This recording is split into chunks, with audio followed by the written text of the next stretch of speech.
Chennai versus Gujarat match ఉంది కదా, so ఏది గెలుస్తుంది అనుకుంటున్నాను? అది చెన్నై గెలుస్తాను. చెన్నై. ఎందుకని? దాని పక్కన నాకు ఫేవరెట్ ధోని కోసమైనా గెలుస్తాను. ధోనికి ఇది లాస్ట్ సీజన్ అంటున్నారు కదా, మరి లాస్ట్ సీజన్ అయితే ఎలా ఉంది? లాస్ట్ సీజన్ అయినా తను సీనియర్ ప్లేయర్ అందరికి తెలిసింది కాబట్టి తను ఉంటే ఆ కెప్టెన్సీకి కెప్టెన్ కాకపోయినా అతను గెలిపించే కెపాసిటీ ఉంది కాబట్టి ఆల్మోస్ట్ సిఎస్కే గెలుస్తారు. గుజరాత్ ని చూసుకున్నా కూడా టఫ్ టాస్క్ ఉంది, నిన్న విన్ అయిపోయింది. సో ఇప్పుడు మన చెన్నై వర్సెస్ గుజరాత్ అన్నప్పుడు కూడా ఇద్దరికి టఫ్ టాస్క్ ఎలా ఉండబోద్ది మరి వీళ్ళిద్దరి మధ్య వారు? మాక్సిమం టీం ఏదైనా సరే నాకైతే చెన్నై గెలుస్తుంది అనిపిస్తుంది. నేను ఎందుకంటే ధోని ఫ్యాన్ కాదు.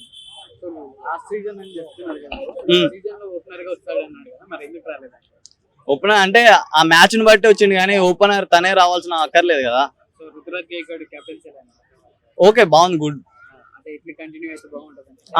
ఓకే, ఫస్ట్ మ్యాచ్ గెలిచారు కదా బ్రో.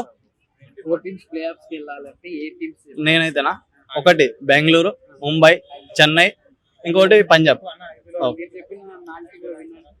విన్నా నాకు ఆబ్వియస్లీ ముంబై, నేను ఫేవరెట్ నా ముంబై.